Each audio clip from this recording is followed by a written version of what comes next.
Good morning, San Jose, and welcome to Channel 5 News, where we only talk about what is crucially important. Today, we will be discussing our favorite science, forensic science, specifically DNA collection and its role in potential human rights violations. Today, we are joined by two community members, Danny and Andrea, to share their opinion. Hello, Danny. How do you feel about collection and analysis of DNA by forensic experts? Hi, Julia. Good morning. Thanks for having me. My name is Danny, and I believe that DNA collection is an invasion of privacy and overall a violation of human rights. While it may help solve crimes, the potential for misuse and abuse is just far too great for this sort of data. Our genetic information contains sensitive personal details that should not be accessible to law enforcement without a warrant or clear justification. Not to mention, there is always room for human error and bias, and at the end of the day, the trust is in someone who has to analyze this type of data. Thank you. Thank you, Danny. Now let's hear from Andrea. Hello, Andrea. Hi everyone, my name is Andrea, and I believe that DNA collection is a necessary tool for solving crimes and essentially protecting the public.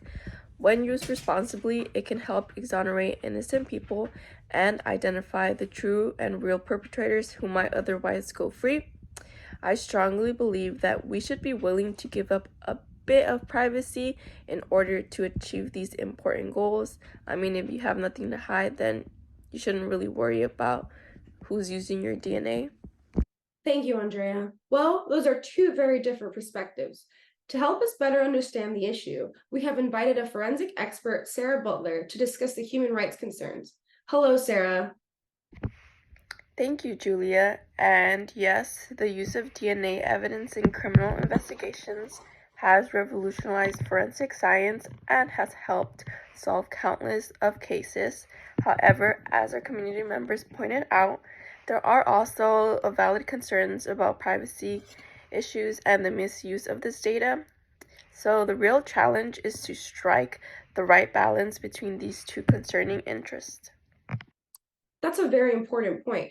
What can be done to ensure that DNA collection is used responsibly in accordance with human rights? So, one solution would be to establish clear rules and regulations governing the collection, the storage, and the use of DNA samples. These should be based on one assessment of the risk and benefits of this technology, and it should be designed to protect individual privacy and human dignity.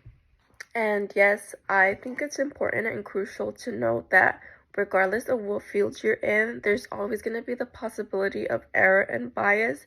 It's just human nature, but that is why there's accreditation, certification, and quality assurance measures for all forensic labs. Well, there you have it, folks. What do you think about DNA analysis? Is it an invasion of privacy or is it a successful advancement to help solve criminal cases? Join us next time on Channel 5 News.